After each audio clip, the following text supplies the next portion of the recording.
Samahan niyo akong mag-unbox ng gusto ko siya kasi may handle siya, may bag siya. Ipapakita ko sa inyo ngayon kung magkano ang kinikita ko sa in-stream ads. Ngayong bisperas ng Pasko, binabati ko po ang lahat. Samahan niyo akong mag-unbox ng natanggap nating tripod noong Christmas party namin.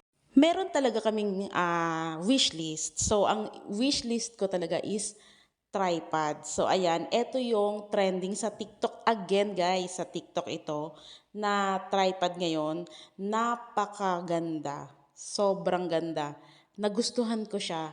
500 plus ata to, 500 plus lang. So, mura lang. Kasi, pag nag-search ka sa TikTok ng ganitong tripod, ito talaga yung bubulaga sa'yo. So, ayan, ina-unbox ko siya ngayon. And i-explore natin yung tripod na to. So, yan yung box niya. May box siya, guys, ha. And take note, ang ganda ng box niya, ang ganda ng packaging din niya. Ayan, buksan natin. So, ang laman niya is may manual. Ayan yung manual niya. Pinapakita ko. And then, meron siyang cellphone holder. So, wala tayong camera talaga. So, cellphone lang ang ginagamit ko sa pag-upload, guys. And then, ayan, tingnan natin. Gustong-gusto ko siya kasi may handle siya, may bag siya. So, pwede mo siyang dalhin kahit saan.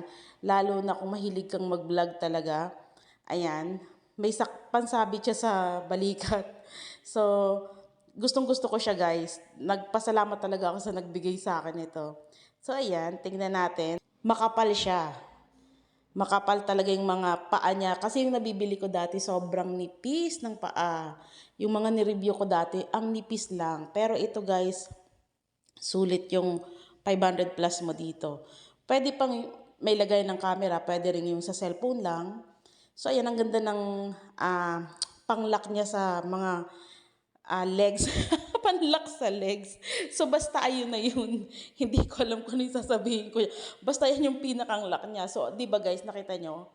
Ang kapal ng hawakan niya. Meron siyang sariling handle. Ayan. Meron din siyang 3 level ng lock. Ayan. Sa sobrang taas niya. Siguro mga 4 feet. 4 feet yan. Ang taas. Ayan. Gustong-gusto ko to.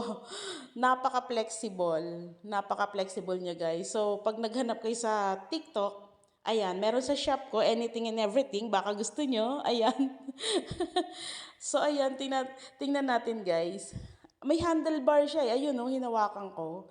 Handlebar niya yan. Ayan. So, napaka-flexible niyang dalhin. Kahit malaki siya, it's okay kasi may bag naman siya eh. So, ayan, nilalagay natin dyan yung cellphone holder niya. Medyo nahirapan ako, nag-struggle ako dito kasi ano siya, hindi agad siya nag-lock. Kasi 'di ba in-explore pa lang namin. So at the end naman, nailagay namin ng maayos. And ayan, pwede mo siyang tanggalin, ayan o. Oh. Tatanggalin mo yung cellphone holder mo and then pwede mo din siyang ibalik. Yan, nagiging 360 degrees yan.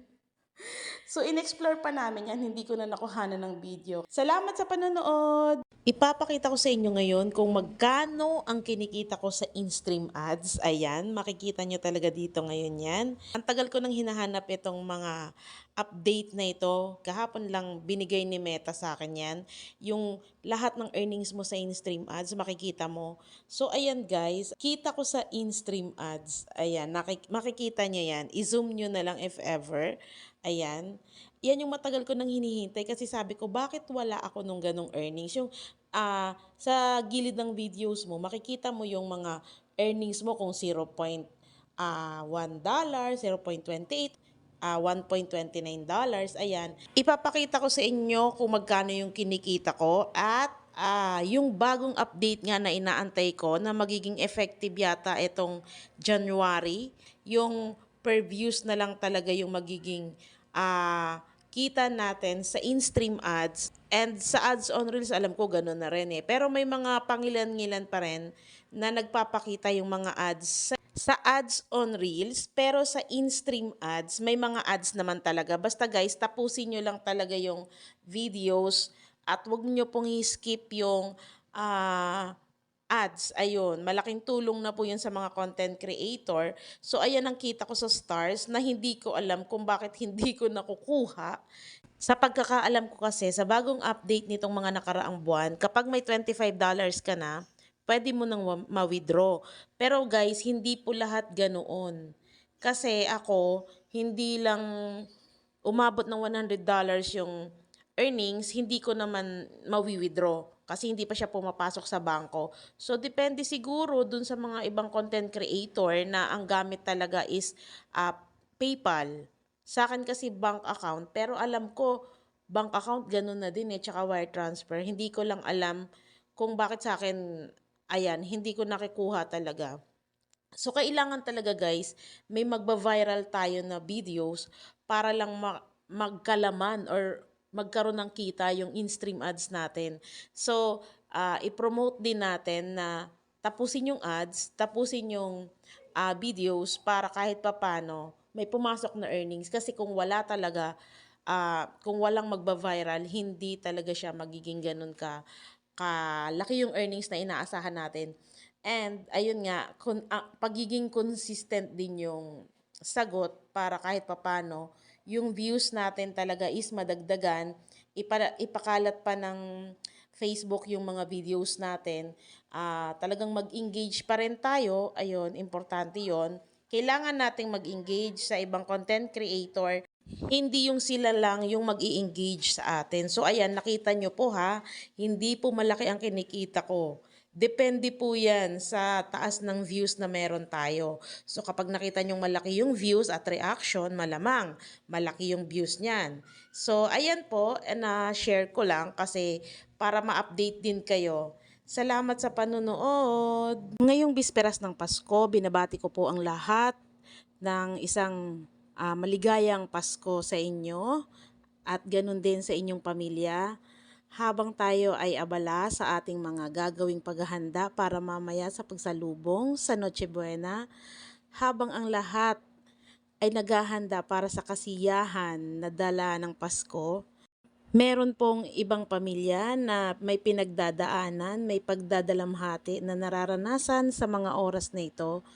Hindi po lahat ay nagdiriwang ng Pasko, nagdiriwang ng kasiyahan ng Pasko. Ang iba po ay nagdadalamhati. Isama po natin sila sa panalangin para sa kaaliwan ng Panginoon sa kanilang pamilya, kung ano man po ang pinagdadaanan nila. Isapan po natin sila sa panalangin na palakasin at patatagin ang bawat isa sa kanila. At sa mga nagsasaya po ngayong Pasko, ipagpasalamat po natin sa Panginoon ang kasiyahang bigay ng Panginoon sa atin. Kasama natin ang ating mga pamilya, kasama natin ang ating mga mahal sa buhay, nayayakap natin sila, nahahawakan natin sila. Ipagpasalamat po natin sa Panginoon ang pagiging kompleto ng isang pamilya para ngayong Pasko. Huwag po natin kakalimutan na ang Pasko, ang dulot nito ay pagmamahalan. Atin pong ipanalangin ang bawat isa para sa mga susunod na araw at taon ay mas maging masaya tayo at mas maging karapat-dapat tayo sa mga biyayang ibinibigay ng Panginoon sa atin.